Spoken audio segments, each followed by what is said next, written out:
C'est un réel plaisir de vous retrouver pour cette nouvelle session d'information sur Eden TV. Merci d'avoir pris ce rendez-vous. Voici les titres. Suspension du mouvement de débrayage démarré depuis le 30 août 2017 dans le secteur de la santé par le collectif des syndicats du secteur de la santé. Les responsables l'ont fait savoir à travers un point de presse ce jeudi. Nous en parlerons dans ce journal. Marche de protestation des enseignants sur la préfecture de Lokossa ce mercredi. Les enseignants du Mono décrient la nonchalance du gouvernement à résoudre les problèmes du sous-secteur de l'enseignement secondaire. Le point dans cette édition. Les Zimbabwéens sont confrontés ce jeudi à un avenir incertain, commençant à penser que le président Robert Mugabe, placé ce mercredi en résidence surveillée, pourrait ne pas revenir au pouvoir après le coup de force de l'armée. Voilà pour le sommaire.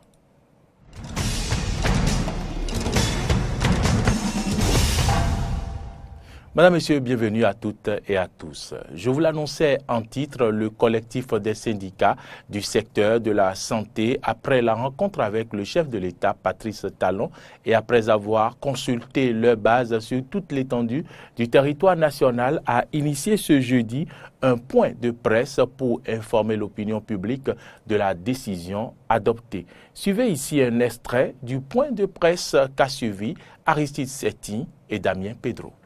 On a eu 5 rencontres ont eu lieu avec la délégation ministérielle qui n'a pas pu décanter la situation.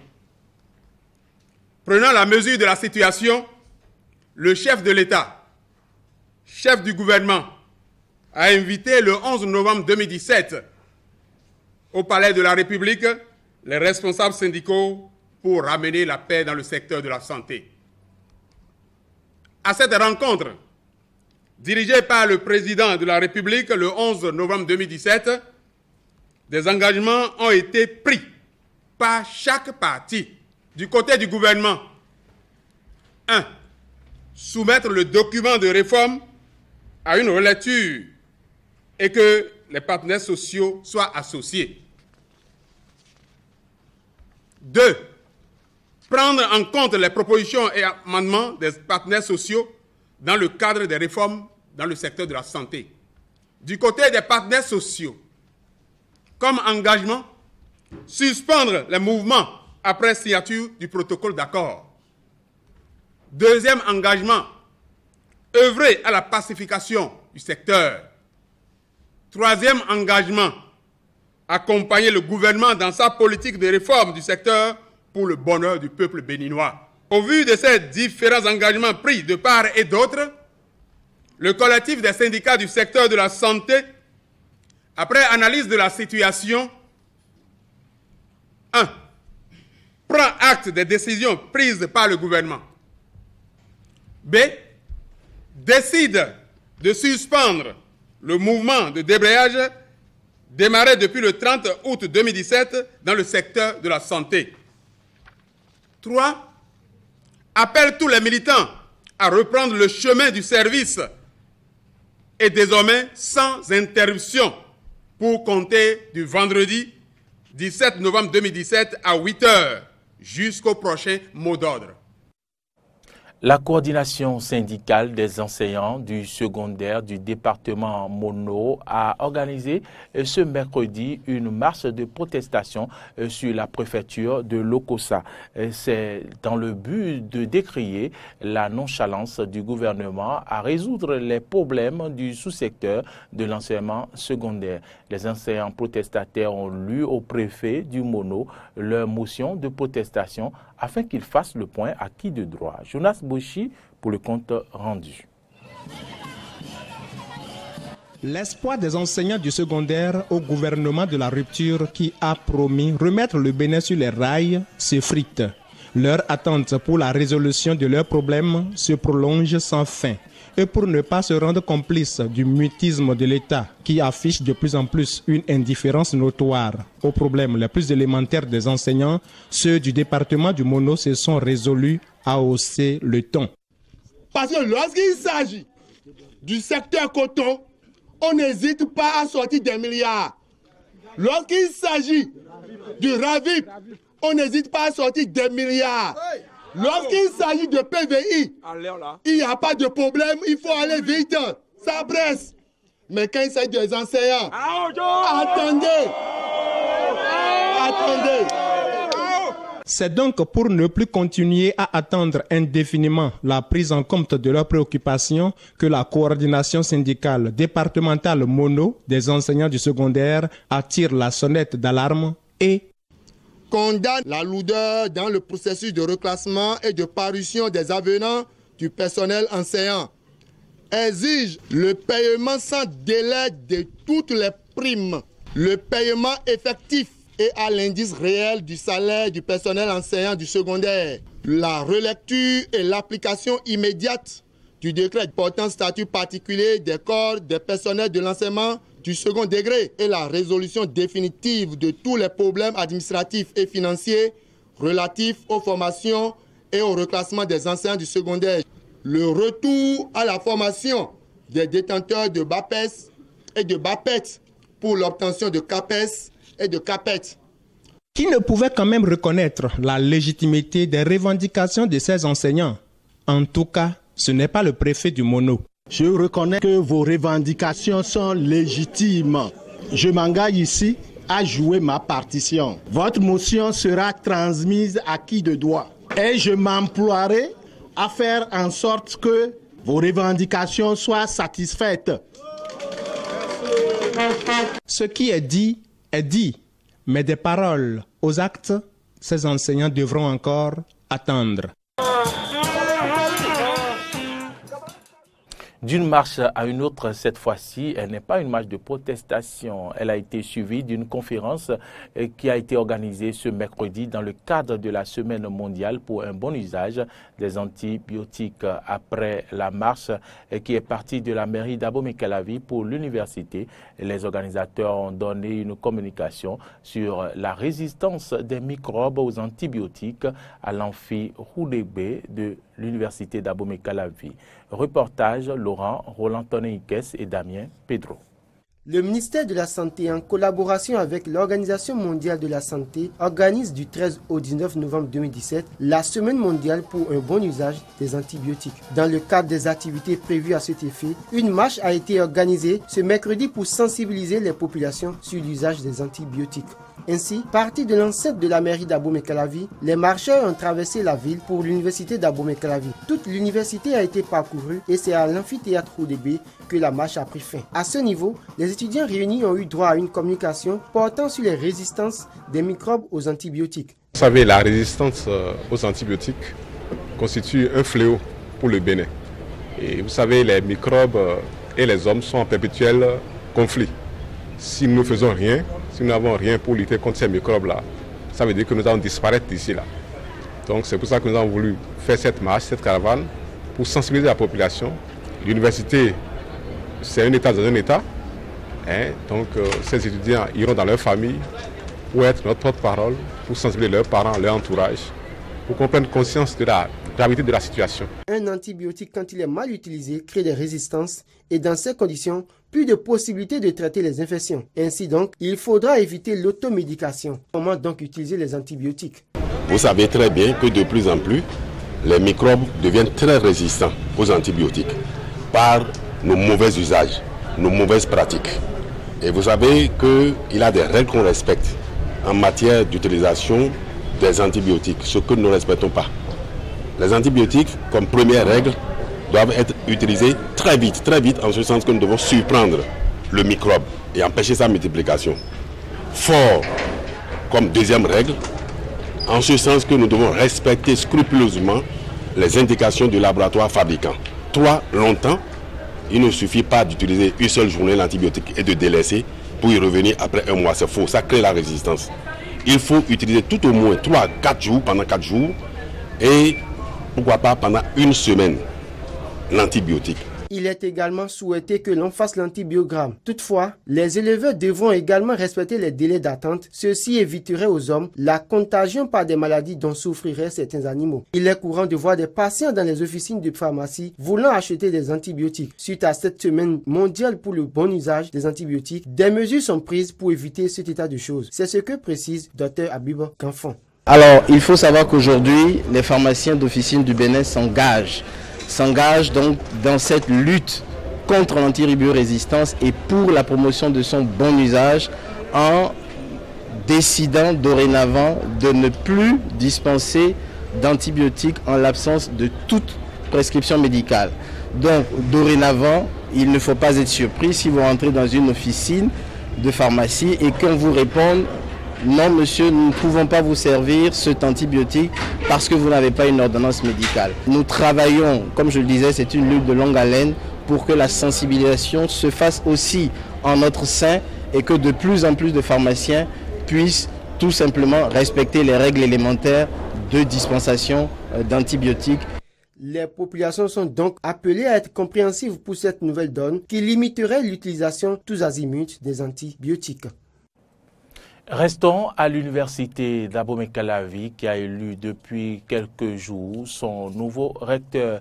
Maxime Dacruz, premier vice-recteur sous Brice Saint-Saint, est élu recteur de l'université d'Abomey-Calavi. Quelles sont alors les attentes des étudiants de la nouvelle équipe rectorale? Suivez-les au micro de Carnot François, Ongbade Rito et de Romaric de Vauchy. En fait, l'année dernière, les frais de l'inscription n'étaient pas aussi élevés en tant que tels. Mais cette année, nous venons de constater que c'est monté jusqu'à 25 000 francs ou bien, n'est-ce pas? Jusqu'à 25 000 francs. Maintenant que nous avons un nouveau recteur, nous allons bien lui demander d'aller revoir les autorités pour que les négociations soient faites à ce niveau-là.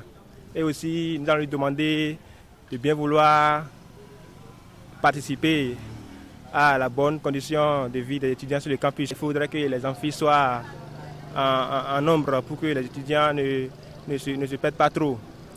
Tel jour, on dit on a cours dans cet amphi et on se promène en vain.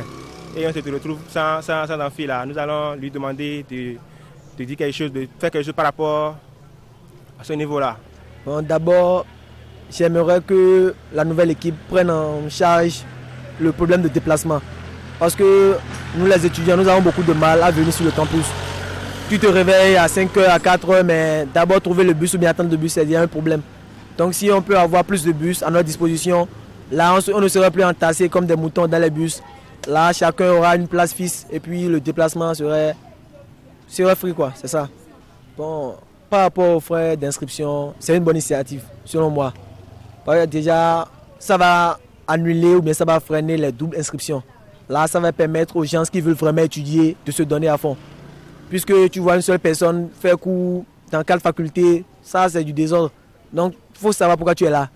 Donc d'abord, le problème de frais d'inscription là, on n'a même pas le droit de contester ça. On doit accepter. Et puis moi, j'incite même le recteur à augmenter le prix. Je les invite à faire plus mieux que le passé. Parce que le professeur Dacruz était un membre de l'équipe passante. Donc nous l'invitons, nous les exhortons, nous étudiants, nous les exhortons à faire plus mieux que l'équipe passée, pour améliorer la condition d'études au niveau des étudiants parce qu'il n'y a pas d'amphi, on est entassé dans les amphis, le nombre est vraiment dépassé alors que nous sommes dans le système LMD. Il faut améliorer les conditions pour qu'à la fin, nous soyons bien formés. La condition de composition à l'université d'Abomey-Calavi est difficile. Là, je les exhorte aussi à penser à comment faire pour la nouvelle construction des amphithéâtres pour prochainement nous ayons des places pour composer. Parce que d'autres composent même dans la forêt ici. Je me rappelle qu'en 2014, les camarades ont composé dans la forêt ici. Donc je les invite à construire des nouveaux amphis pour nous parce que l'effectif s'accroît de temps à autre. L'asphaltage est l'un des projets importants du programme d'action du gouvernement de Patrice Talon pour l'attractivité des villes du Bénin. À Cotonou, plusieurs chantiers sont en cours à cet effet. Et c'est le cas à Ouiho où les résultats sont visibles. C'est un constat fait par Frégis Seroulan et Fiac Voitan sur le chantier de la voie Ouiho-Fidjourosé le long de la voie ferrée. Compte rendu. Difficile de croire que nous sommes dans ce quartier non huppé de Cotonou, capitale économique du Bénin. Pourtant, c'est le cas. Ici à Ouiho, le long de la voie ferrée, le paysage change de visage. La phase pilote de l'aménagement des espaces publics libérés livre peu à peu ses résultats. Oh, c'est une bonne réalisation. Si on peut le faire partout, ce ne serait pas à Cotonou seul, même à Baïkon ou bien chez moi à Pao. Bon, ça prouve que ça va. Les sièges, là où les sièges sont, c'est bon. Ballast, fleurs, gazon, bancs ou encore lampadaires solaires ont remplacé les tas d'ordures, les mauvaises herbes et occupants illégaux qui jadis régnaient ici en maître. Et pour ce nouvel espace, traversé par des rails, les riverains ont tout de même quelques inquiétudes. Nos locomotives présentement avec leur fumée là, quand les gens vont s'asseoir là, ce serait une pollution. Donc, je ne sais pas si à l'avenir on va changer les locomotives parce que c'est des vieilles locomotives qui passent tout au long des rails là. De vieilles locomotives, mais aussi des rails d'une autre époque que remplaceront très bientôt de nouveaux équipements ferroviaires modernes du groupe pétrolin pour éviter des déraillements de train. Mais pour le moment, l'heure est à la réjouissance. Bon, vraiment, on rend grâce à Dieu pour cette réalisation que l'État vient de faire pour notre pays, pour nous les Béninois. Parce que si on va dans les autres pays, on voit des choses. Vraiment, mais chez nous, c'était une autre chose. On ne sait même pas que ça va arriver un beau jour comme ça.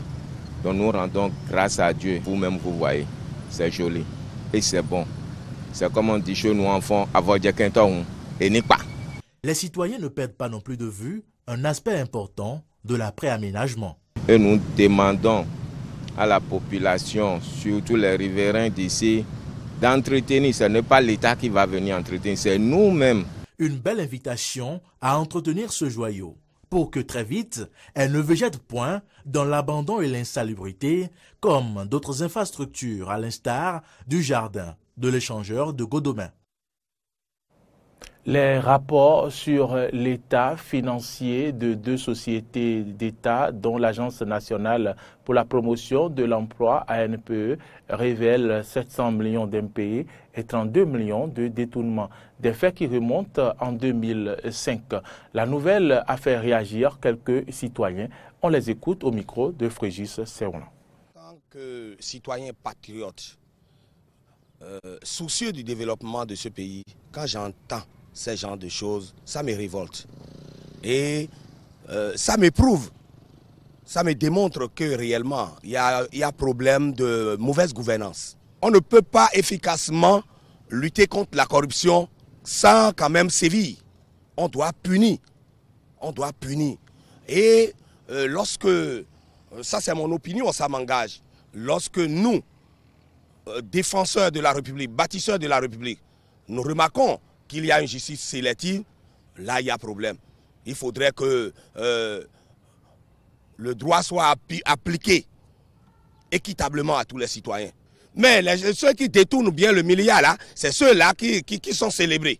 Et c'est ceux qui volent le mouton ou bien qui doivent 200 000, c'est ceux-là qu'on jette dans la prison. En tant que citoyen, on voit qu'il y a, surtout au Bénin, la majorité des personnes, surtout nous jeunes, on n'a pas d'emploi et on se démerde dedans. Et si on apprend une telle chose, vraiment c'est un peu décourageant et ça ne nous avantage pas parce que si ces sous-là étaient réservés pour quelque chose, pour créer des emplois pour nous jeunes, c'est une bonne chose. Si aujourd'hui on parle des cas de vol, bien de choses là, de braquage aujourd'hui, c'est parce qu'il n'y a pas de travail. Alors qu'avec ces sous-là, on peut créer quelque chose pour engager nous jeunes à travailler. C'est un peu désolant que c'est au niveau de l'agence de l'emploi que ça s'est produit. C'est un peu choquant. Et ça nous décourage vraiment nous jeunes. Je vais remercier le gouvernement pour ce travail qu'il a entamé depuis 2016. Depuis son arrivée, il a su, il a su initier beaucoup de choses dans ce sens. Il a su initier, il a su mettre en place des enquêtes pouvant déceler, pouvant découvrir ces gens-là. Je pense qu'il est temps de mettre fin à la kleptocratie, la corruption au niveau de l'État. Il est temps qu'on mette fin à ça. C'est pitoyable parce que nous, en tant que jeunes, nous avons fini, nous avons des diplômes, on cherche d'emploi et au même moment, des individus, des groupuscules s'accaparent des biens de l'État. C'est pitoyable. Je pense qu'il faut que le gouvernement talon tape du poing sur la table, qu'il fonce encore, d'accord, que les coupables puissent être appréhendés et punis à jamais. Je vous l'annonçais en titre, les Zimbabwéens sont confrontés ce jeudi à un avenir incertain, commençant à penser que le président Robert Mugabe, placé ce mercredi en résidence surveillée, pourrait ne pas revenir au pouvoir après le coup de force de l'armée. La majorité des habitants du Zimbabwe n'ont connu comme leader que Mugabe, 93 ans, qui règne d'une main de fer sur son pays depuis son indépendance en 1980. L'entrée en scène de l'armée, une première dans ce pays pauvre d'Afrique australe, intervient au milieu de querelles pour la succession du plus vieux dirigeant en exercice de la planète. Le gouvernement de Londres a estimé mercredi que les derniers bouleversements au Zimbabwe, ancienne colonie britannique, pouvaient constituer un motif d'espoir pour la population, tout en mettant en garde contre une transition qui verrait un tyran non élu remplacé par un autre. Le ministre britannique des Affaires étrangères, Boris Johnson, a affirmé que tout ce que le Royaume-Uni a toujours voulu, c'est que les Zimbabwéens puissent décider de leur avenir lors d'élections libres et justes. L'ambition dévorante de Mugabe les a privés de ce droit. Voilà, mesdames, messieurs, c'est ici que nous allons mettre un terme à cette édition. Toute l'équipe de réalisation et de production vous remercie de nous avoir suivis. Bonne suite de nos programmes et à très vite.